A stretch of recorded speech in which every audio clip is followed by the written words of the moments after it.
नमस्कार, आज है 20 मार्च दिन सोमवार। वक्त हो गया जी बिजनेस की बहुत ही खास पेशकश इंडिया 360 का। मैं हूं दीपक डोभाल। करेंगे दिन भर की तमाम अहम खबरों का 360 डिग्री एनालिसिस, लेकिन सबसे पहले हेडलाइंस।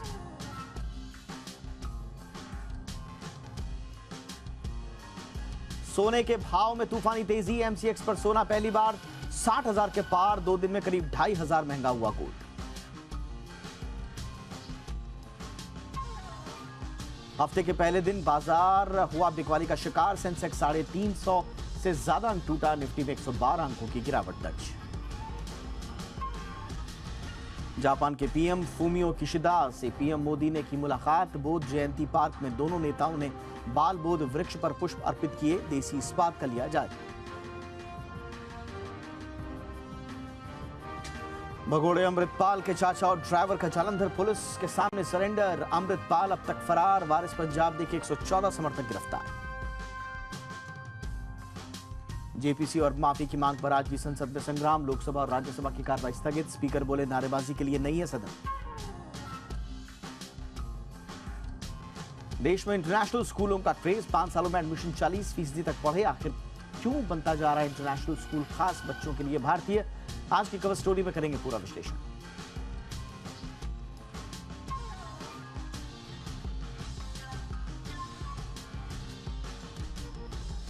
ये थी हेडलाइंस। अब दिन भर क्या हुआ टॉप न्यूज में देखते हैं। तो पंजाब में खालिस्तान आंदोलन को हवा दे रहा वारिस पंजाब डे के प्रमुख अमृतपाल सिंह को पकड़ने के लिए पुलिस ने मेगा अभियान छेड़ा हुआ है। इस बीच पंजाब पुलिस ने सुरक्षा व्यवस्था को देखते हुए पंजाब में इंटरनेट और एसएमएस सेवाओं पर रोक लगा दी। दोपहर तक बढ़ा दी है। अमृतपाल के नेपाल के रास्ते कनाडा भागने की खबर के चलते पंजाब के कई जिलों को अलर्ट मोड पर रखा गया है। जम्मू कश्मीर और हिमाचल से लगी पंजाब की सीमाओं को भी सील कर दिया गया है। इस बीच खबर यह है कि अमृतपाल के चाचा हरजीत सिंह और ड्राइवर ने रविवार देर रात पुलिस के सामने सरेंडर कर दिया। पुलिस ने अब तक 114 लोगों को गिरफ्तार भी किया है।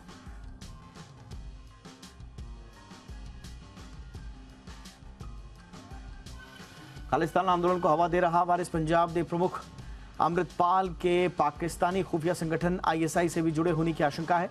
पंजाब की पुलिस ने एक प्रेस कॉन्फ्रेंस कर बताया कि अभी तक जो फैक्ट्स और स्थिति प्रकाश में आई है, इससे आईएसआई का एंगल भी शक के दायरे में है।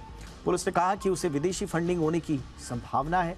पुलिस ने कहा कि जो बुलेट प्रूफ जैकेट और राइफलें बरामद हुई हैं, उससे शक गहरा गया है। पंजाब पुलिस के आईजी सुखचैन सिंह गिल ने कहा कि आनंदपुर खालसा फौज नाम से एक जत्थेबंदी बनाने की कोशिश की गई थी। पुलिस ने बताया कि हिरासत में लिए गए 4 लोगों को असम के डिब्रूगढ़ भेज दिया गया है।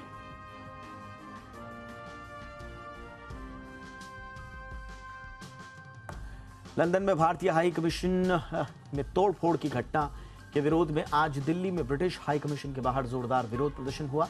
नई दिल्ली में बड़ी तादाद में सिख समुदाय के लोग ब्रिटिश हाई कमीशन के बाहर जुटे और खालिस्तानियों की हरकत का विरोध किया। सिखों ने यहां खालिस्तानियों के खिलाफ बैनर पोस्टर लहराए और नारेबाजी की। उन्होंने कहा कि भारत उनका स्वाभिमान है और तिरंगे का अपमान किसी भी सूरत में बर्दाश्त नहीं किया जाएगा। आपको बता दें कि रविवार को खालिस्तान समर्थकों ने लंदन के हाई कमीशन पर तिरंगे के साथ बदसलूकी की थी।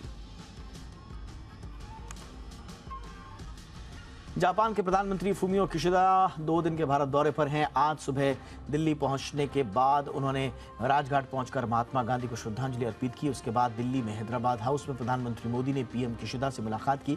इस दौरान दोनों देशों के नेताओं के बीच कई अहम मुद्दों पर बातचीत हुई। पीएम किशिदा ने G7 शिखर सम्मेलन में पीएम मोदी को आमंत्रित भी किया है। पीएम मोदी ने कहा कि जापानी पीएम किशिदा की भारत यात्रा से आपसी सहयोग बढ़ा है। पीएम मोदी अपने जापानी समकक्ष के साथ बुद्धा जयंती पार्क भी पहुंचे। दोनों प्रधानमंत्री साथ साथ पार्क में घूमे और इस दौरान दोनों की खास बॉन्डिंग भी दिखाई दी। पीएम मोदी ने पीएम किशिदा को बुद्ध की प्रतिमा गिफ्ट की और कर्नाटक के ये चंदन से बनी हुई प्रतिमा है।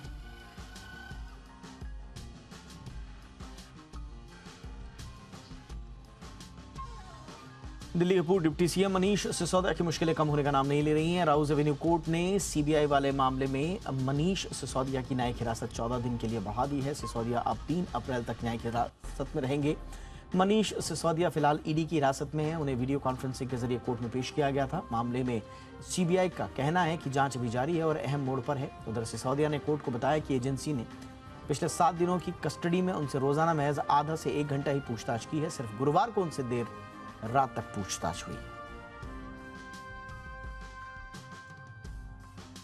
पश्चिम बंगाल की मुख्यमंत्री ममता बनर्जी के बयान पर कांग्रेस सांसद अधीर रंजन चौधरी ने तंज कसा है। उन्होंने कहा है कि ममता बनर्जी और पीएम मोदी में करार हुआ है। उनका मकसद कांग्रेस और राहुल गांधी को तबाह करना है और इनकी छवि धूमिल करना है। अधीर ने तंज कसते हुए कहा कि वो ईडी और सीबीआई से बचना चाहती हैं। आपको बताएं कि ममता बनर्जी ने कहा कि राहुल गांधी विपक्ष के लीडर बने रहे तो नरेंद्र मोदी को कोई टारगेट नहीं कर सकता।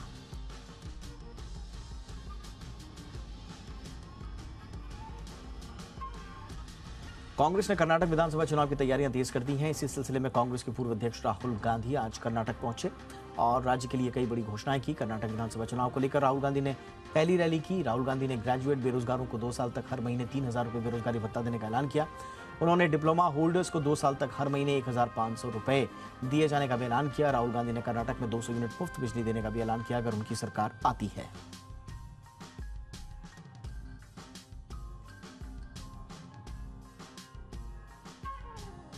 पीएम मोदी के खिलाफ आपत्तिजनक टिप्पणी करने वाले कांग्रेस प्रवक्ता पवन खेड़ा के खिलाफ दर्ज 3 केस लखनऊ ट्रांसफर हो गए हैं। सुप्रीम कोर्ट ने आज खेड़ा के खिलाफ दर्ज तीनों केस लखनऊ ट्रांसफर करने के निर्देश दिए। इसके साथ ही उन्हें 10 अप्रैल तक गिरफ्तारी से अंतरिम सुरक्षा भी दे दी है। इस दौरान पवन खेड़ा नियमित जमानत के लिए आवेदन कर सकेंगे। पवन खेड़ा पर यूपी और असम में पीएम मोदी पर विवादित बयान पर 3 एफआईआर दर्ज की गई हैं। 23 फरवरी को असम पुलिस ने खेड़ा को दिल्ली एयरपोर्ट से गिरफ्तार किया गया था। बाद में सुप्रीम कोर्ट ने उन्हें जमानत दे दी।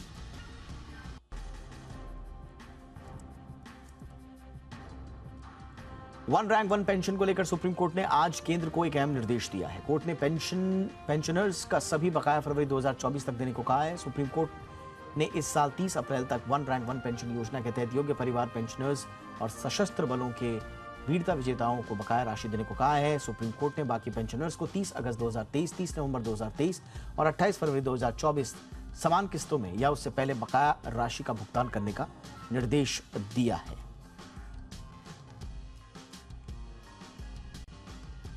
पुरानी पेंशन योजना लागू करने की मांग को लेकर हड़ताल कर रहे महाराष्ट्र के सरकारी कर्मचारियों ने हड़ताल वापस लेने का ऐलान किया है। कर्मचारियों ने सीएम एकनाथ शिंदे के साथ हुई बैठक के बाद यह फैसला लिया। सरकारी कर्मचारी संगठनों के मुताबिक सीएम शिंदे ने कहा है कि पुरानी पेंशन योजना भले ही लागू नहीं होगी, लेकिन उन्होंने कर्मचारियों को नुकसान नहीं होने का भरोसा दिलाया। आपको बताएं कि राज्य के करीब 17 लाख कर्मचारी पुरानी पेंशन की बहाली की मांग को लेकर 14 मार्च से हड़ताल पर चले गए थे और इनमें शिक्षक और सरकारी अस्पतालों के नर्सिंग स्टाफ भी शामिल हैं।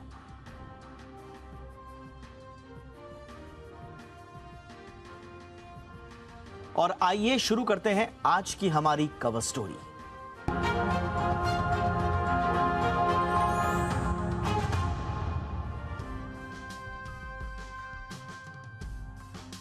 और आज हम बात कर रहे हैं जीवन के एक गूढ़ प्रश्न से। प्रश्न है खुशी का, प्रश्न है हैप्पीनेस का। आखिर क्या है खुशी, क्या है हैप्पीनेस? अगर हम आपसे कहें कि आपकी जिंदगी में सब कुछ ठीक ठाक है, तो आप क्या इस बात से पूरी तरह सहमत हो पाएंगे? क्या आप अपनी लाइफ में खुश हैं, ये आप मुकम्मल तरीके से कह सकते हैं?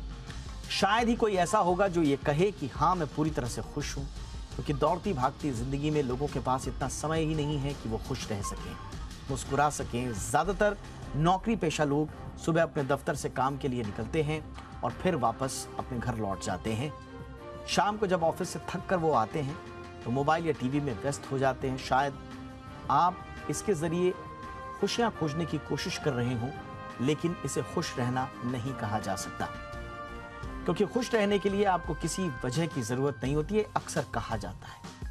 आप हर छोटी छोटी चीजों में खुशियां तलाश सकते हैं, ये अक्सर हिदायत दी जाती है। लेकिन छोटी छोटी बातों में खुशियों को खोजने का रास्ता क्या हो, ये कोई बताता नहीं या फिर कोई जानता नहीं। आज दुनिया भर में इंटरनेशनल डे ऑफ हैप्पीनेस है, इसे सेलिब्रेट किया जा रहा है। इस बार इंटरनेशनल डे ऑफ हैप्पीनेस की theme be mindful, be grateful, be kind को रखा गया है। इसके जरिए लोगों को यह भी बताने की कोशिश की जा रही है कि कैसे कुछ एक्सरसाइजेज और आदतों के जरिए वो खुश रह सकते हैं।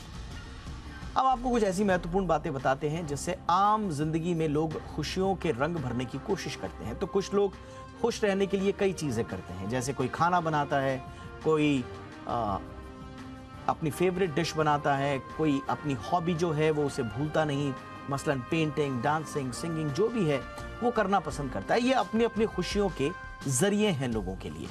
कई लोग शॉपिंग पर जाते हैं, डेट पर जाते हैं, कई लोग ट्रैवल करते हैं, खुद को कहीं सोलो ट्रिप पर ले जाते हैं। कई बार लोग रिश्तों को भी ज़्यादा अहमियत देते हैं क्योंकि उन्हें लगता है कि ये उनके लिए खुशी का एक जरिया है।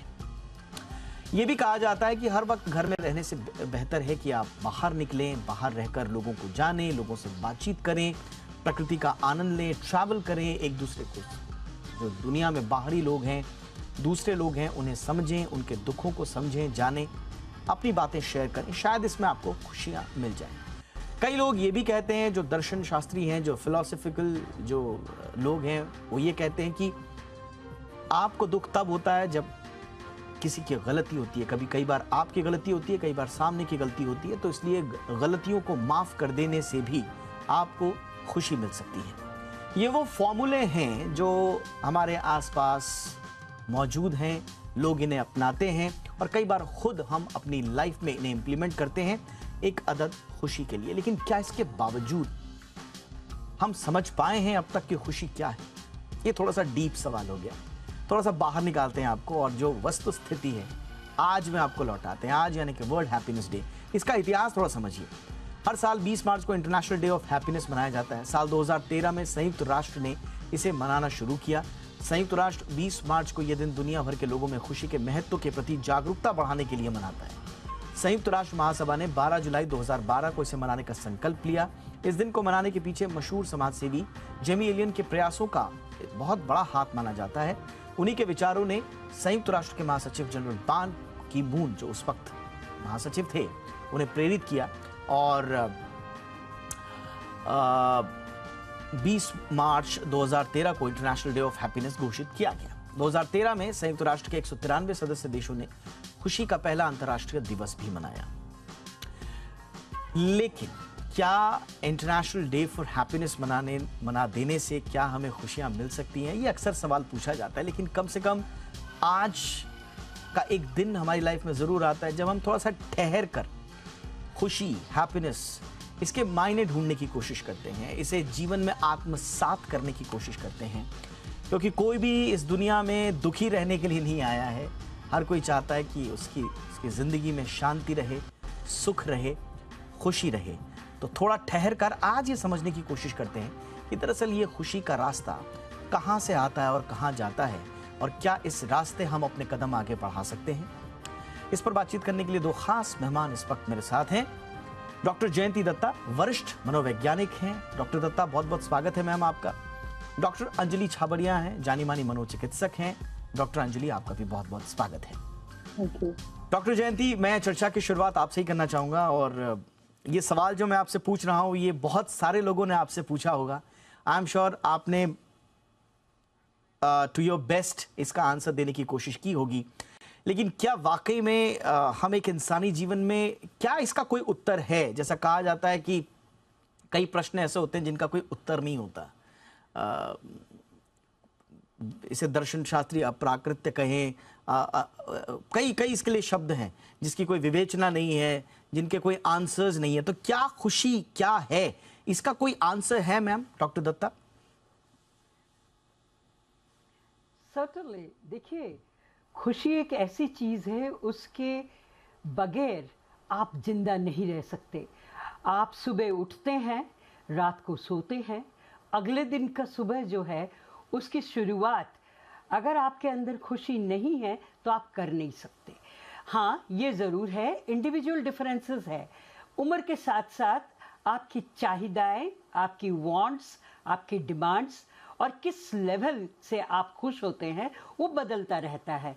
एक बच्चे की खुशियाँ, एक युवा पीढ़ी की खुशियाँ, एक वृद्धावस्था की इंसान की खुशियाँ, एक मैरिड कपल की खुशियाँ, ये अलग अलग पहलू हैं। आप किस उम्र से गुजर रहे हैं, आपकी चाहिदाएँ क्या है। अक्सर हमने देखा है कि आपका एहसास जो है खुशी का, यानी कि आपकी हैप्पीनेस डायरेक्टली रिलेटेड होती है आपके वांट्स के साथ। आपकी चाहिदाएँ क्या है, आपके डिमांड्स, अपनी ज़िंदगी से क्या रखते हैं आप। अगर आप उस चीज़ को सुलझा लो तो आपकी कॉन्फ्लिक्ट्स कम हो जाती हैं, यानी कि आपकी झुंझलाहट की जो पैमाना है वो कम हो जाता है। आपके डिमांड्स आपकी अचीवमेंट, वो एक तालमेल मिला के आपको रखना होता है कि अगर आपकी डिमांड्स ऐसी हैं जिसके साथ आपकी काबिलियत मैच नहीं करती, तो आपको खुशी कभी नहीं हासिल होगी। तो इसमें एक सामंजस्य अगर आप मेंटेन करते हैं और आप पहचानने लगते हैं, देखिए हमारे पास मैम सॉरी टू इंटरप्ट, यहाँ पे आपने बड़ा एक दिलचस्प मोड़ दे दिया इस पूरी बहस को। अब कई बार ये भी कहा जाता है, आपने कहा जिनकी डिमांड्स, आपने कहा जो चाहिदाएं आपने जिनका जिक्र किया, कई बार ये कहा जाता है कि एक जिंदगी में डिमांड करना ही या बहुत ज़्यादा एस्पिरेशनल हो जाना, बहुत ज़्यादा कई अपनी लाइफ को किन्हीं किन्हीं गोल्स में बांट देना कि अगर ये नहीं हुआ तो कई बार जो दर्शन शास्त्री हैं या जो लोग एक्सपर्ट्स हैं जो वो ये कहते हैं कि यहीं पर आप जो है खुशियों को अपने से दूर कर रहे हैं। और कई लोग कहते हैं, अब फिर सवाल ये पूछते हैं लोग कि भाई अगर हम एस्पायर ना करें, अगर हम अपने जीवन के गोल ना रखें, अगर हम डिमांड ना करें अपनी लाइफ से, तो फिर जिए क्यों? फिर तो हम झोला उठाएं और चल दें हिमालय की ओर। फिर देखिए, कनेक्शन गॉन नहीं, ऐसा होता है कि आप जो अपेक्षाएं रखते हैं वो आपकी काबिलियत के साथ मैच होनी चाहिए। अगर आपके पास, मेरे पास ऐसे केसेस बहुत आते हैं, आपकी काबिलियत कुछ और लेवल पे है, आपकी अपेक्षाएं बहुत ज़्यादा हैं, तो आपका फ्रस्ट्रेशन जो है वो बढ़ जाता है। यकीन मानिए, हर इंडिविजुअल की, हर शख्सियत की फ्रस्ट्रेशन टॉलरेंस की कैपेसिटी लिमिटेड होती है। कहीं खुदा ना खास्ता उससे आप ऊपर निकल गए तो you are vulnerable for emotional breakdown. यानी कि देखिए, खुशी का एहसास ये मानसिक स्तर पे होता है। अगर आप इस एहसास से बाहर निकल गए तो naturally you will be frustrated and you will be vulnerable, you will have a mental health breakdown.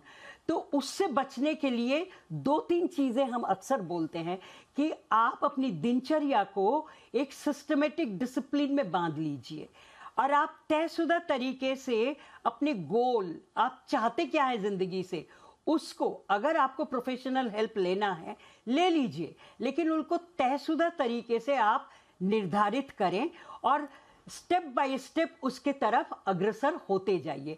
तो आपके कॉन्फ्लिक्ट्स कम हो जाएंगी, आपके कॉन्फ्लिक्ट्स कम हो जाएंगी तो आपको खुशी का एहसास जो है वो मिल जाता है। और उसके आगे मैं और बताऊंगी कि खुशी का एहसास लेने के लिए आपको अंदर टटोलना पड़ता है। मैं बिल्कुल आऊंगा मैम। पारिवारिक जो माहौल है, ये जो आपने अंदर की बात करी, इस पे ही कई लोग जो है खुशी का ठिकाना ढूंढने की कोशिश करते हैं। डॉक्टर छाबड़िया, मैं आपके पास आना चाहूंगा। कई लोग कहते हैं कि खुशी जो है वो बाहरी नहीं है, वो आंतरिक है। आप बाहर क्यों जा रहे हैं? खुशी आप अगर आप फिजिकल फॉर्म में ढूंढ रहे हैं तो वहां पर आप गलत जा रहे हैं। कई बार इसमें जो है वो आपका सेल्फ, कई बार शरीर, आत्मा, इस तरह की कई चीजों के एग्जाम्पल्स देते हैं। कई बार तो लोगों को ये बातें समझ में आती हैं क्योंकि बहुत गूढ़ बातें होती हैं। कई बार लोगों को समझ में आती है, लेकिन कई बार लोग कंफ्यूज्ड हो जाते हैं और कई बार उनको लगता है कि खुशी, अरे कहाँ हम खुशी ढूंढने चले थे और हम कंफ्यूज्ड हो गए। तो कोई ऐसा कोई सिंपल कोई उपाय या सिंप्लीफाइड तरीके से कोई डेफिनेशन है या कोई बात है जिससे हम समझ पाएं? Yes ma'am. जी, देखिए, खुशी एक्चुअली एक आदत होती है। जो जो एक खुश इंसान होता है वो हर चीज में खुशी ढूंढता है और उसे खुशी नजर आती है। और जो एक इंसान है जिसने अपने ऊपर बहुत प्रेशर डाला है, वो हर चीज में अपनी मतलब एक खामी ढूंढता है कि अरे ये चीज में मैं 90% किया, मैंने 10% नहीं किया, इसीलिए मैं अभी उदास होना चाहता हूँ। तो अगर हम बचपन में ही बच्चों को एक सिखा दें कि खुशी एक आदत होती है जो आपके अंदर है और आप उसे बाहर ढूंढते फिरिए मत। आपने कोशिश की, उसमें आप खुश हो गए। ओके, और ये चीज घरों में पेरेंट्स बच्चों के साथ, टीचर्स बच्चों के साथ ये चीज को एक्सपीरियंस करेंगे तो इसमें ये एक जो खुशी को हम ढूंढते फिरते हैं वो नहीं होगा। आप अंदर से जितने खुश होंगे और जो लोग अंदर से खुश होते हैं वो दूसरों को भी खुशी देते हैं। तो ये चीजों की अगर हम लाइफ स्किल्स के द्वारा आदतें बनाएं तो एक दिन क्या, हम पूरा साल ही खुश रहेंगे और एक दिन खुशी का बनाने की कोई मतलब जरूरत ही नहीं मैम पड़ेगी। आपने बहुत सही बात छेड़ी, बच्चों का आपने जिक्र किया और मुझे लगता है कि सबसे ज्यादा इस सवाल से बच्चे जूझ रहे हैं आजकल। बच्चों को लगता है कि उनके लिए खुशी का मतलब क्या है, और जैसा मैंने कहा कि क्या खुशी बच्चों के नियंत्रण में, आपने कहा कि बच्चों को ट्रेन किया जा सकता है उनके अभिभावकों द्वारा कि आपको खुश रहना सीखना है, आपको अपनी आदत पे शुमार करना है और फिर आपके लिए खुशी कोई ढूंढने का विषय नहीं रहेगा, बल्कि आपको हर वक्त वो अपने आसपास मिलेगी। लेकिन कई बार बच्चे ये कहते हैं कि हमारे लिए जो खुशी है वो हमारे पेरेंट्स के लिए नहीं है, पेरेंट्स शायद हमको समझ नहीं पा रहे हमें किस चीज में खुशी मिल रही है। कई बार पेरेंट्स और चिल्ड्रन का जो कॉन्फ्लिक्ट होता है फिर आप तक पहुंचता है, फिर आप भी कहते हैं कि नहीं बच्चों को समझिए। तो क्या हैप्पीनेस पेरेंट्स या फिर बच्चों के किसी दायरे में है, कंट्रोल में है, या दोनों को कहीं एक म्यूचुअल जगह पर पहुंचना होगा खुशी को ढूंढने के लिए? मैम नहीं नहीं, देखिए हम यहाँ पे कंफ्यूज हो रहे हैं। जो आप बोल रहे हैं कि बच्चों के वांट्स वो अलग है, पेरेंट्स के वांट्स डिजायर्स अलग है। हम डिजायर्स की बात ही नहीं कर रहे हैं। अगर घर में, अगर जब पेरेंट्स वापस आते हैं काम से, ओके, वो एक जो लंबा चेहरा लेके आते हैं, वो लंबे चेहरे को अपने घर के बाहर रखें और जस्ट स्टार्ट सेलिब्रेटिंग लाइफ कि आज हम जिंदा हैं, आज हम एक साथ बैठे हैं, खाना खा रहे हैं, ये खुशी का जायरा है। तो सिमिलरली जब बच्चे बोलते हैं कि मुझे मोबाइल फोन मिलेगा तो ही मैं खुश होऊंगा, this is a very good point of discussion जो पेरेंट्स को बच्चों के साथ डिस्कस करनी है और कहना है कि अच्छा वेट, आपको खुशी मिलेगी कि आपका ये एक डिजायर है? आपको कैसे लगता है कि आपको खुशी मिलेगी? टेम्परेरीली आपको ऐसा लगेगा कि मुझे मोबाइल फोन मिल गया, मगर खुशी की को वो कोई गारंटी नहीं है। तो हमें जो बच्चों के साथ बचपन में उनको खुश रहना एक सिखाना है, वो और बच्चे हमें हमारी तरफ देखते हैं। अगर हम उदास रहेंगे तो वो बोलेंगे कि ये लोग तो लेक्चर्स देते रहते हैं। तो बच्चे और माँ-बाप के डिजायर्स हमेशा अलग होंगे, मगर जो मीटिंग पॉइंट होता है, बच्चों के साथ ये जब हम डिस्कशंस करते हैं। मुझे याद है एक बार मैं गाड़ी में जा रही थी और मैंने देखा कि जो बारिश हो रही थी बॉम्बे में, तो आपको पता है मुंबई में बारिश काफी होती है। और मैंने अपने बच्चों के साथ एक डिस्कशन शुरू कर दिया। मैंने बोला ये बच्चों को देखो आप, छोटे-छोटे बच्चे थे, मतलब वो रास्ते पे भीख माँग रहे थे, मगर वो बारिश आ रही थी तो बारिश में वो नाच रहे थे। उनके पास कुछ नहीं था, मगर उन्होंने ये सीखा था कि वो मोमेंट को हमें कैसे एन्जॉय करना है। बिल्कुल। और ये अगर सीख, जैसे आपने बोला जो थीम है बी माइंडफुल, कि आज हमारे आस-पास में क्या हो रहा है, ग्रैटिट्यूड रखिए। जो हम अगर सिखाएँ कि हर दिन का अगर हम शुकराना करते हैं, अगर हम कहते हैं कि चलो आज का दिन अच्छा गया। देखिए हम क्या कन्फ्यूज़ होते हैं कि हमारे जीवन में मुश्किलें क्यों आती है, डिफिकल्टीज़ क्यों आती हैं? अगर हम सोचें कि हर एक के जीवन में डिफिकल्ट टाइम्स आएँगे, मगर उसके इन स्पाइट ऑफ दैट हम खुश कैसे रहें और ये एक आदत बनाना सीखें, तो आई थिंक लाइफ हाँ इज़ बिल्कुल, वेरी और वेरी और सिंपल। तैयार भी रहें। एब्सोल्युटली मैम, आपने बिल्कुल सही कहा। डिफिकल्ट टाइम्स क्योंकि पार्ट है लाइफ का, तो उनके लिए तैयार रहें। जब वो आए तो ना कोलैप्स हो, ना सरप्राइज हो, सिंपल सा इसको पार्ट ऑफ लाइफ का समझ के, और उनमें कैसे आपको बाहर निकलना है, रास्ता कैसे निकालना है, क्योंकि वो आपको सिर्फ बाहर से आप मदद जरूर ले सकते हैं, लेकिन रास्ता आपको खुद तय करना है। तो उसको आप बेहतर तरीके से आप ही समझ सकते हैं। डॉक्टर दत्ता, अब एक तरफ हम कहते हैं आजकल भागती दौड़ती जिंदगी में कोई अगर हर चीज में खुशी ढूंढ के कहीं पे बैठ जाए कि मैं तो यहाँ पे भी खुश हूं मैं, तो फिर समाज ये ताने देता है उनको कि ये तो बड़े ढीले ढाले से हैं, ये तो एम्बिशियस नहीं है, इनमें कोई डिटर्मिनेशन नहीं है, इनमें कोई स्पार्क नहीं है, ये तो दिखते ही नहीं है कि चिंतित हैं, ये तो दिखते ही नहीं है कि सीरियस है। तो जब इस तरह के ताने आते हैं तो उस समय एक आदमी को क्या करना चाहिए? देखिए हमारी व्यक्तित्व में वेरियस टाइप्स होते हैं। टाइप ए पर्सनालिटी होती है, टाइप बी होती है, टाइप सी होती है। टाइप ए पर्सनालिटी जो है उनके साथ आपका कम्युनिकेशन कुछ और तरीके से होता है, क्योंकि ये लोग बहुत डिमांडिंग होते हैं, बहुत एम्बिशियस होते हैं, भाग दौड़ की ज़िंदगी से निभा लेते हैं और भागना उन्हें पसंद होता है। टाइप बी के जो इंसान होते हैं वो एक अपना तंदुरुस्ती में अपनी एक लिमिटेड एनवायरनमेंट में रहना ज़्यादा पसंद करते हैं। उनके गिने चुने दोस्त होते हैं और उनके साथ मिलना बैठना उनको खुशी देती है। टाइप सी जो होते हैं, जिनका जिक्र आप अभी कर रहे थे, ढीले ढाले होते हैं, उनका ना तो कोई एम्बिशन होता है, ना उनको लगता है कि भागदौड़ की ज़िंदगी में उलझना चाहिए। मैं मानती हूँ खुशी एक ऐसी चीज है जिसका पाठ आप नहीं पढ़ा सकते, लेसन वाइज आप डिक्टेट नहीं कर सकते। एक बच्चे को, मेरी ग्रैंड डॉटर है, वो मेरे फ्लैट में आके मेरे से पकड़म पकड़ाई खेलने में जितनी खुश होती है वो और कहीं नहीं होती। उसको पार्क में ले जाइए, वो खुशी नहीं मिलती। वो सोचती है कि दादी को मैंने पकड़ के रखा है, दादी का टाइम मेरे लिए है, that is her happiness. Now happiness का पैमाना, जैसे मैंने कहा, अलग अलग होता है।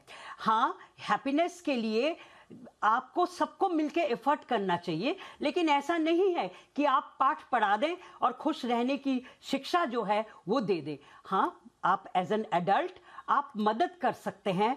आपको पहचानना चाहिए, कम्युनिकेट वैसे करना चाहिए कि अगला इंसान जो है वो खुश हो। देखिए, ये एक ऐसा एस्पेक्ट है जिंदगी का, जितना आप बांटोगे उतना ज्यादा आपकी खुशी का पैमाना बढ़ता चला जाता है। Absolutely. तो ये चीज जो है, समाजीकरण के तहत हम बच्चों में ये चीज डाल सकते हैं। आज का जो बच्चा है वो अलग थलग पड़ जाता है, अकेला पड़ जाता है। अब आप देखिए, स्कूली माहौल में जो चीज हमने देखा, जो चीज हमें मिला, आज का बच्चा वो उससे मोहताज है, उसे नहीं मिल पाता है। तो ये चीजें मुहैया करवाना बहुत जरूरी है। स्कूल में हैप्पीनेस के लेसन्स दिए जाते हैं, लेकिन वो एनवायरनमेंट आपको क्रिएट करना पड़ता है। और दूसरी बात मैं कहूंगी, it's a very pertinent aspect. जो मेरे प्रोग्राम सुन रहे हैं उन सबसे मेरी गुजारिश है, थोड़ी बहुत मेडिटेशन, थोड़ी बहुत स्पिरिचुअलिटी, इससे बहुत सुकून मिलता है। आप जिस मजहब से भी हैं, अगर आप चर्च में जाने से आपको सुकून मिलता है, मस्जिद में जाने से सुकून मिलता है, मंदिर में जाने से सुकून मिलता है, ये आउटलेट जो है, ये आपको, ये सीख आपको बच्चों में देना चाहिए। क्योंकि that is the thing, you know, where there is a deeper psychological aspect. जब आप सोचते हो भगवान तू मेरे लिए ये कर दे, तो आपने अपना बोझ हल्का कर लिया। That gives you respite to a great extent. बिल्कुल, यानी कि जब आपकी चीजों से दायरे से बाहर निकल जाए चीजें, तो कम से कम एक आश्रय मिल पाए आपको। अब उस आश्रय का साधन कोई भी हो सकता है, कोई प्रतीक हो सकता है, आपके माँ बाप हो सकते हैं, आप जिनकी पूजा उपासना करते हैं वो हो सकते हैं, या फिर खुद के अंदर भी अगर आप हिम्मत रखें तो वो भी एक प्रतीक हो सकता है जो सोर्स ऑफ इंस्पिरेशन हो आपके लिए। तो कई बार वो आपको रास्ता दिखा देता है। बहुत बहुत शुक्रिया। ये विषय बड़ा गूढ़ है, लेकिन कई बार जो है इसको समझना इतना मुश्किल भी नहीं होता है, थोड़ा सा आपको जरिया चाहिए होता है। मुझे आई एम श्योर आज हमारे जो दोनों मेहमान आए हैं, हिंदुस्तान की जानी मानी मनोचिकित्सक और मनोवैज्ञानिक हैं, इन दोनों की बातों से आपको जरूर हेल्प मिली होगी। बहुत बहुत शुक्रिया आप दोनों का मैम, आपने हमारे दर्शकों के लिए वक्त निकाला। Thank you so much. Break के बाद आपका स्वागत है। पढ़ाई लिखाई के क्षेत्र में भारत की तस्वीर अभी भी कई खाइयों को समेटे हुए है। ग्रामीण स्तर पर एक तरफ अभी भी स्कूलों में कदम रखने की जद्दोजहद है, तो शिक्षा के क्षेत्र में एक कहानी ऐसे भारत की भी है जिसके बच्चे अपनी पढ़ाई लिखाई पर अंतर्राष्ट्रीय ठप्पा लगाना चाहते हैं, इंटरनेशनल स्टडी वो करना चाहते हैं। और ऐसे बच्चे और उन्हें इंटरनेशनल एक्सपोजर देने वाले संस्थानों की तादाद लगातार बढ़ती जा रही है। जी हाँ, भारत में विदेशी या अंतर्राष्ट्रीय बोर्ड्स की स्कूली शिक्षा देने वाले स्कूल्स की संख्या का जो अगर आप आंकड़ा देखेंगे तो ऐसे स्कूल्स की संख्या काफी कूल दिखाई दे रही है। 2018 में ऐसे इंटरनेशनल बोर्ड्स की भारत में संख्या जहां 708 थी, वहीं ये बढ़कर अब यानी कि 2023 में 823 हो गई है। 708 से 823 यानी कि 5 साल में 16% से ज्यादा का उछाल। वहीं अगर स्टूडेंट्स की तादाद की बात करें तो जनवरी 2018 में जहां ये तादाद 2,52,700 थी, वो अब बढ़कर 3,51,800 हो चुकी है, यानी कि करीब 40% का उछाल। ये डेटा बड़ा इंपॉर्टेंट है, यानी कि स्कूल भी बढ़ रहे हैं और उसी तादाद में या इनफैक्ट उससे ज्यादा तेजी से स्टूडेंट्स की तादाद बढ़ रही है। आखिर क्या वजह है? भारतीय बच्चे और उनके अभिभावक इंटरनेशनल बोर्ड्स में अपने बच्चों के दाखिले के लिए इतने उत्साहित क्यों दिख रहे हैं? इसके कारणों पर जाने से पहले भारत में जरा एजुकेशन बोर्ड्स का ताना बाना आपके सामने रख देते हैं। तो मोटा माटी अगर आप देखें तो भारत में 6 तरह के बोर्ड्स हैं। क्षेत्रीय बोर्ड्स हैं, राष्ट्रीय बोर्ड्स हैं और अंतर्राष्ट्रीय बोर्ड्स हैं, और ये टोटल 6 हैं। ये हैं, जैसा हमने शुरू में कहा, पहला है स्टेट बोर्ड्स, जिसमें आपका UP board, Maharashtra board, Uttarakhand board, Gujarat board आ जाते हैं, ये स्टेट बोर्ड्स हैं। दूसरा है Central Board of Secondary Education यानी कि CBSE। फिर है Council for the Indian School Certificate Examination यानी कि CISCE। फिर है National Institute of Open Schooling यानी कि NIOS, जिसमें आप ओपन डिस्टेंस लर्निंग के माध्यम से अपने 10th 12th के एग्जाम्स दे सकते हैं। और अगर इंटरनेशनली बात करें तो इंटरनेशनल बैकलॉरिएट यानी कि IB, कैम्ब्रिज इंटरनेशनल एग्जामिनेशन यानी कि CIE इसमें शामिल हैं। इसमें IB और CIE, जिसे लोकप्रिय रूप में IGCSE भी कहा जाता है, अंतर्राष्ट्रीय करिकुलम पर आधारित सिस्टम है। भारत में CBSE के अगर आप थोड़ा सा स्कूलिंग का अगर आप देखेंगे कि कितने कितने स्कूल हैं, तो उनमें सबसे पहले CBSE की अगर बात करें तो CBSE के करीब 16,000 स्कूल हैं। ICSE के तहत लगभग 2,213 स्कूल्स हैं। और ये जो कैम्ब्रिज सिस्टम हमने आपको बताया, इसमें करीब 130 स्कूल्स आ रहे हैं आज की डेट में, और IB वाले करीब 141 स्कूल्स हैं। यही IB और IGCSE यानी कि कैम्ब्रिज, IB और कैम्ब्रिज, इसको हम दो तरह से संबोधित करेंगे। तो IB और IGCSE यानी कि कैम्ब्रिज स्कूल जो पैटर्न है वही काफी लोकप्रिय हो रहा है भारत में, और इसके पीछे के कई कारण हैं। पहला कारण तो इनका करिकुलम है। अगर आप थोड़ा सा कंपैरिजन करने की कोशिश करेंगे तो भारतीय CBSE और CISCE का जो पाठ्यक्रम है मोटा मोटी रूप से बहुत अच्छा है, बहुत इंगेजिंग है, इसमें कोई दिक्कत नहीं है। लेकिन थोड़ा सा ज्यादा अगर आप स्टडीज में एस्पिरेशनल हो जाते हैं तो फिर कई बार ये बहुत ज्यादा गणित, विज्ञान या फिर बहुत ज्यादा अंग्रेजी आधारित नजर आता है। कई बार ये काफी बोझिल भी नजर आता है बच्चों को अपने हिसाब से सब्जेक्ट चुनने के ऑप्शंस बड़े सीमित हैं। दूसरे बोर्ड में 70, 80 सब्जेक्ट चुनने के ऑप्शंस हैं आपके पास, और जबकि CBSE और ICSE में इतने ऑप्शंस नहीं मिलते हैं आपको। दोनों बोर्ड्स में आपस में या फिर किसी दूसरे बोर्ड में स्विच करना काफी मुश्किल हो जाता है। एक बार आप एनरोल हो गए 10th या 12th में, खासतौर से बोर्ड एग्जाम में, तो अगर आपको स्विच करना है दूसरे बोर्ड में या इंटरनेशनल बोर्ड में तो इतना आसान होता नहीं है। जबकि दूसरे बोर्ड जो है वो आपको बड़ी फ्लेक्सिबिलिटी देते हैं। कई स्कूल्स में तो फीस बहुत ज्यादा है, खासतौर से ICSE जो बोर्ड के हैं उसमें तो कई बार कहा जाता है बड़े बड़े स्कूल है वो एक आम अभिभावक की पहुंच से दूर हो जाते हैं। अब आप कहेंगे कि पहुंच से दूर तो इंटरनेशनल बोर्ड्स भी हैं, तो ये हम उन पेरेंट्स के लिए कह रहे हैं जिनके लिए कई बार CBSE ICSE के बड़े स्कूल में फीस देना और इंटरनेशनल बोर्ड में फीस देना लगभग बराबर हो जाता है। तो वो भी सोचते हैं कि फिर चलो भैया इंटरनेशनल में ही अपने बच्चे को डाल देते हैं। तो फीस का भी एक बहुत बड़ा लफड़ा है। दूसरी तरफ जो IGCSE या फिर IB बोर्ड्स हैं उनमें बच्चों को ज्यादा सब्जेक्ट की चॉइस मिलती है। वो पूरी दुनिया में मान्य पाठ्यक्रम हैं, कहीं पे भी दिक्कत नहीं होती अगर जाते हैं। और भाषा के साथ साथ तकनीकी स्किल्स पर, फ्यूचर रेडी स्किल्स पर वो लोग काम करते हैं, समान रूप से फोकस करते हैं। इनका सिलेबस अगर आप देखेंगे तो काफी बैलेंस्ड होता है और फ्यूचर रेडी जॉब्स के लिए मुफीद माने जाने वाले सब्जेक्ट्स ये लोग मुहैया करवाते हैं। खासतौर से IB का करिकुलम तो माना जाता है कि पर्सनल रिसर्च और एप्लीकेशन पर फोकस्ड होता है। करिकुलम से इतर भारत के भीतर आर्थिक रूप से अभिभावकों का एक नया वर्ग भी उभर रहा है। खासतौर पर दुनिया की जो फास्टेस्ट ग्रोइंग इकोनॉमी हम बन चुके हैं उस होने के नाते अपेक्षाकृत रूप से ज्यादा वेल ऑफ और एस्पिरेशनल पेरेंट्स अब हम देख रहे हैं। और यही वजह है कि भारत में ऐसे पेरेंट्स के लिए इंटरनेशनल एजुकेशन की डिमांड लगातार बढ़ रही है। हर माँ बाप चाहता है कि उसका बच्चा बेहतर से बेहतर शिक्षा पद्धति में सम्मिलित हो, और अगर ऐसे में ये इंटरनेशनल जो बोर्ड्स हैं अगर वो ऑफर कर रहे हैं तो स्वाभाविक रूप से हमारे सामने ये आंकड़ा दिखना लाजमी है। अब देखिए, इसमें अब ये एजुकेशन एक ऐसा सब्जेक्ट है कि अगर आप भारत की भी बात करें तो इसमें कोई तुलना नहीं हो सकती। इसमें आप ये नहीं कह सकते कि भारतीय बोर्ड्स में बच्चे नहीं पढ़ रहे हैं तो वो खराब हैं, या विदेशी बोर्ड्स में अगर जा रहे हैं तो वो बहुत अच्छे। ये खराब और अच्छे की बात नहीं है, ये सिर्फ एक अपॉर्चुनिटी की बात है।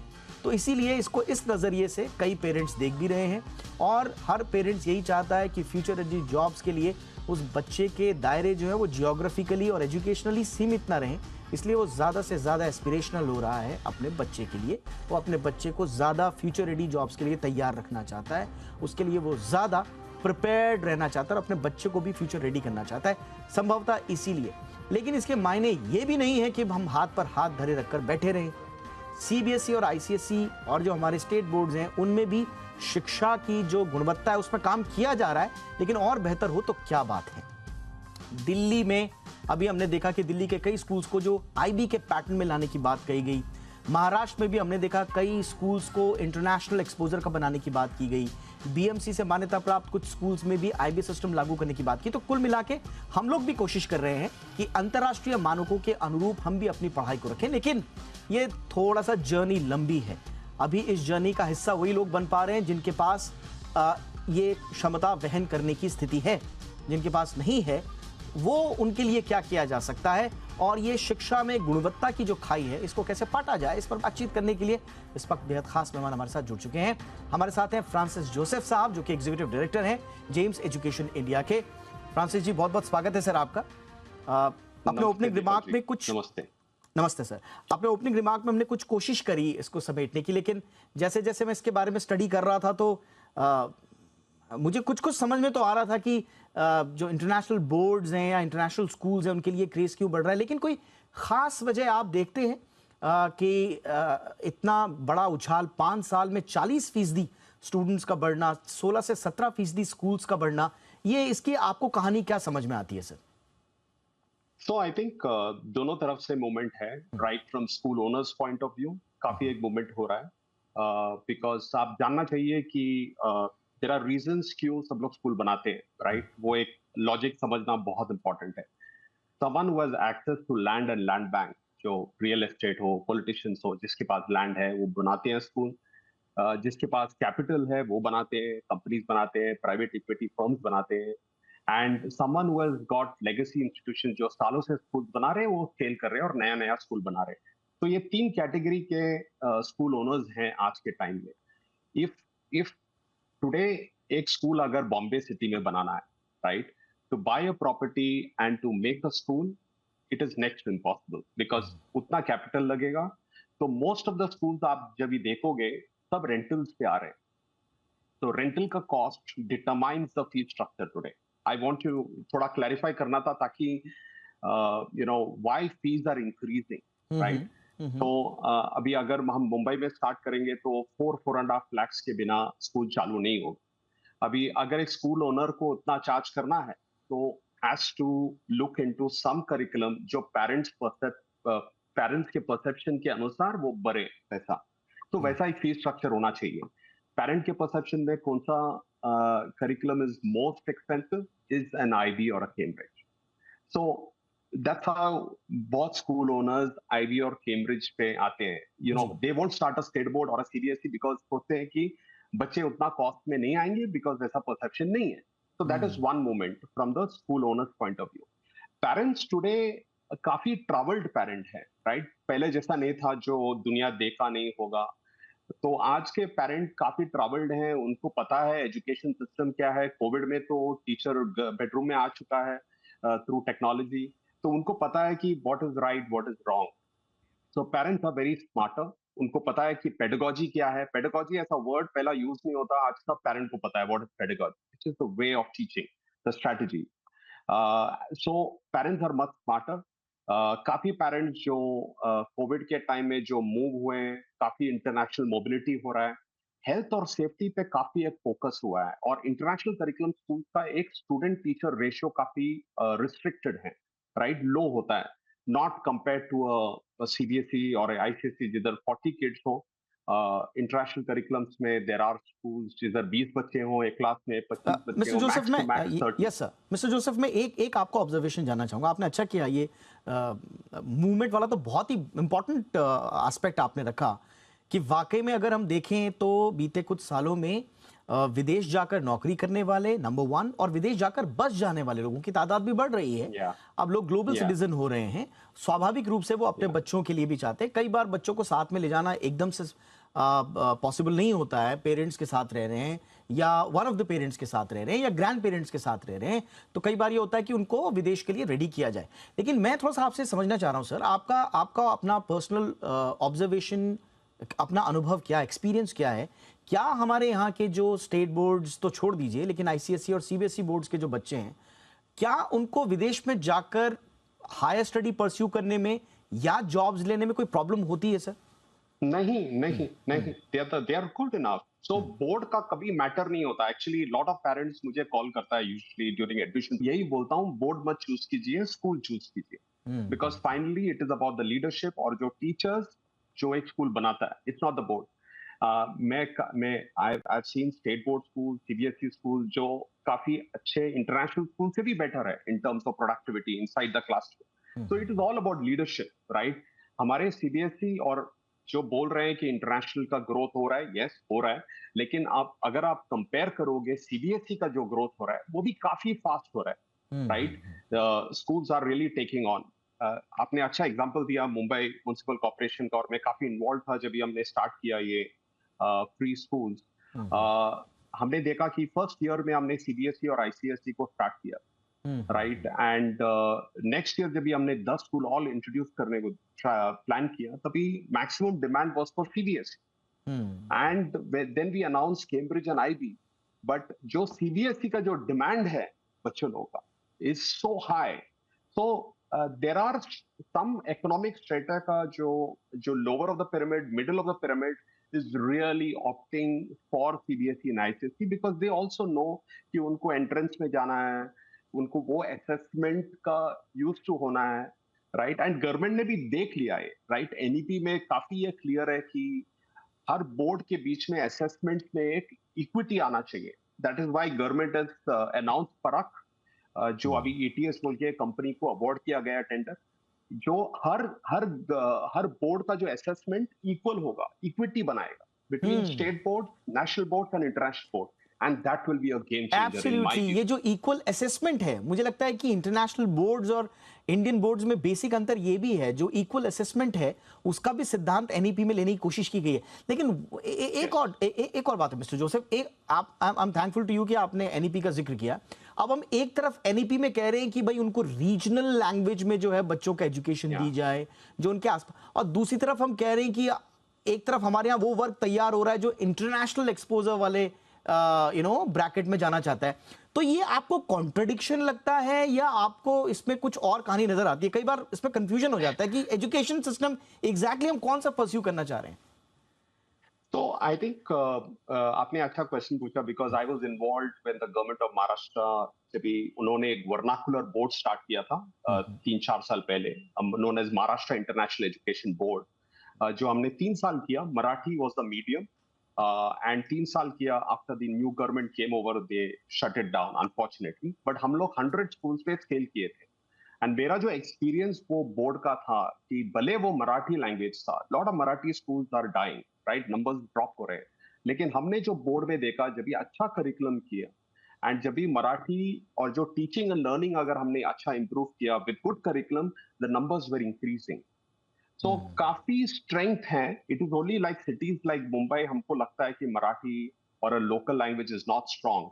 बट जब भी आप विलेज और टाउन में जाओगे, जो पेरेंट का जो एंगेजमेंट होता है टीचिंग और लर्निंग में मच हायर होता है. इंग्लिश थोड़ा उनको बैरियर होता है, और आपको पता है इंग्लिश, सेमी इंग्लिश स्कूल्स तो पूरा हमारा एक बड़ा थिकनेस है सिस्टम में, जिसमें इंग्लिश और रीजनल लैंग्वेज में सिखाया जाता है. तो I think mother tongue language is very very critical. And today every child in Maharashtra, due to the act passed by the government, the compulsory act passed किया है मराठी टीचिंग एंड लर्निंग का, हर बच्चा भले वो आईबी हो या कैम्ब्रिज हो, is learning Marathi language. It is a big example to all the states. Absolutely. And without any difficulty. Absolutely. Because वो जब भी हमने एक्ट बनाया, हमने काफी हर बोर्ड्स को साथ में लाए थे हम. और कोलैबोरेटली उनका एक्सटेंशंस और उनका जो कंसर्न से एड्रेस करके हमने एड्रेस किया. बिल्कुल. तो बिल्कुल. And children are learning. तो हम लोग इतना ही है कि हायर एजुकेशन में जब भी मदर टंग और रीजनल लैंग्वेज और स्ट्रांग होगा, एंड दैट इज वेयर अपना जो एब्सोल्युटली, और मुझे बिल्कुल मुझे लगता है कि ये राइट अप्रोच भी है. बिकॉज एक लैंग्वेज को, किसी लैंग्वेज को आप स्किल से जोड़ दें और उसका कम्युनिकेशन छोड़ दें, तो ये थोड़ा मुश्किल हो जाता है. तो इसलिए कम्युनिकेशन इंपॉर्टेंट है बच्चे की लर्निंग स्टेज में, ताकि उसको जो एजुकेट हम करना चाह रहे हैं वो प्रॉपरली कम्युनिकेट हो पाए. तो इसलिए रीजनल लेवल पे जिस भाषा को वो समझ पा रहा है, शायद ये आइडिया इसीलिए लाया गया है. लेकिन आगे जाकर वो बच्चा फिर आगे एब्सोल्युटली एब्सोल्युटली और आगे जाकर वो बच्चा, उसके अभिभावक क्या तय करते हैं उनके भविष्य के लिए, वो अपने आर्थिक स्थिति के हिसाब से अपनी अपनी अपनी अपनी जो कारोबारी स्थिति है या अपनी नौकरी की जो स्थिति है, जो सर ने बहुत इंपॉर्टेंट पॉइंट बताया, जो ट्रैवल कर रहे हैं, ग्लोबल सिटीजन हो गए आजकल के पेरेंट्स, तो वो फिर आगे उनके लिए ऑप्शन है. तो कुल मिला के जैसा हमने शुरू में भी कहा, it's not about comparison, but ये है कि अपॉर्चुनिटी और आपके पास मौके किस किस जगह पर हैं, ये सब ताना बाना उसी का ही है। बहुत बहुत शुक्रिया सर, आपने वक्त निकाला हमारे लिए। Mister Joseph, thank you so much, और इस महत्वपूर्ण मुद्दे पर आपने अपना विश्लेषण दिया। Thank you. हफ्ते में 4 दिन काम, 3 दिन आराम, ये बात किसी भी नौकरी पेशा वाले को रोमांचित कर सकती है। दरअसल ब्रिटेन की 61 कंपनियों ने एक पायलट प्रोजेक्ट के तहत इस फॉर्मूले को अपनाया। अच्छे नतीजों को देखकर 18 कंपनियों ने तो इसे स्थायी तौर पर लागू भी कर दिया है। फिलहाल दुनिया भर में 4 डे वीक को लेकर बहस छिड़ी हुई है। ऐसे में आज वर्ल्ड हैप्पीनेस डे के मौके पर हम ये कोशिश कर रहे हैं कि 4 डे वीक क्या आपके लिए हैप्पीनेस यानी कि खुशी का सबब बन सकता है।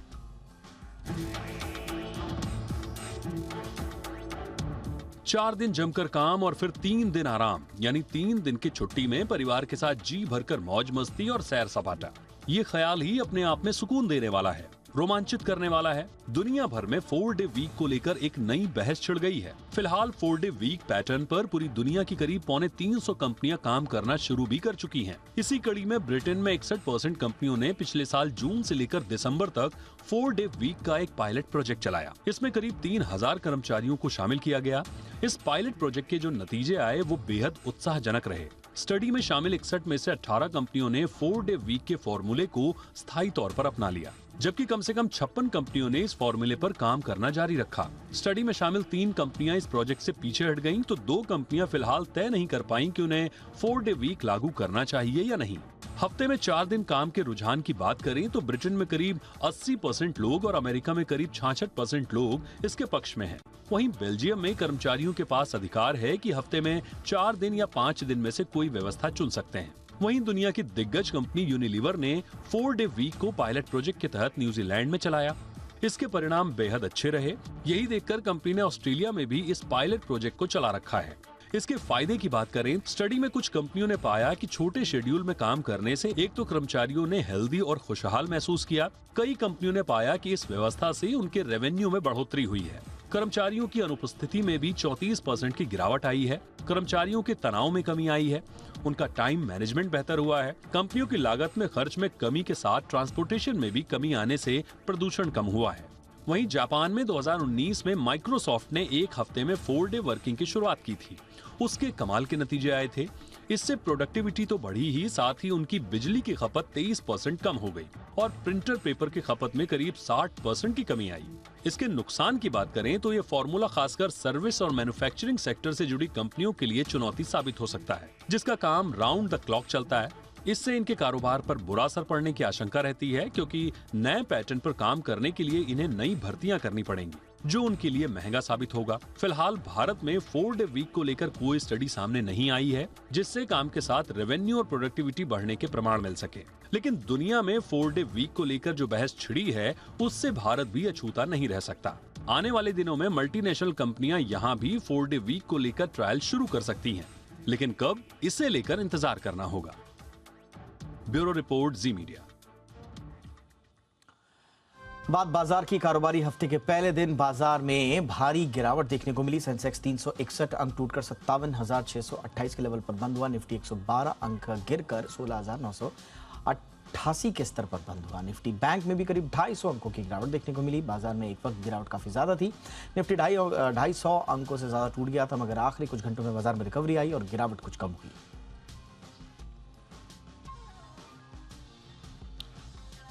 लगे हाथ यूएस मार्केट का हाल भी देख लेते हैं तो हरियाली छाई हुई है यूएस मार्केट में। फिलहाल डाउ जोन्स आप देखिए 32,194 के स्तर पर कारोबार करता हुआ नजर आ रहा है। लगभग 1% की 332 अंकों की शानदार तेजी दिखाई दे रही है डाउ जोन्स में। एसएनपी में भी देखिए आप 30 अंकों की तेजी 3,947 के स्तर पर कारोबार करता हुआ नजर आ रहा है और अच्छी तेजी नैस्डैक में भी दिख रही है।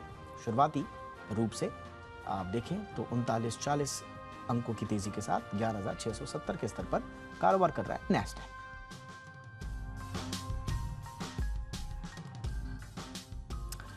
इंडिया 360 में आज बस इतना ही। हैशटैग याद रखिए, हैशटैग #ZIndia360। कोई राय, कोई सुझाव हो तो जरूर भेजिएगा।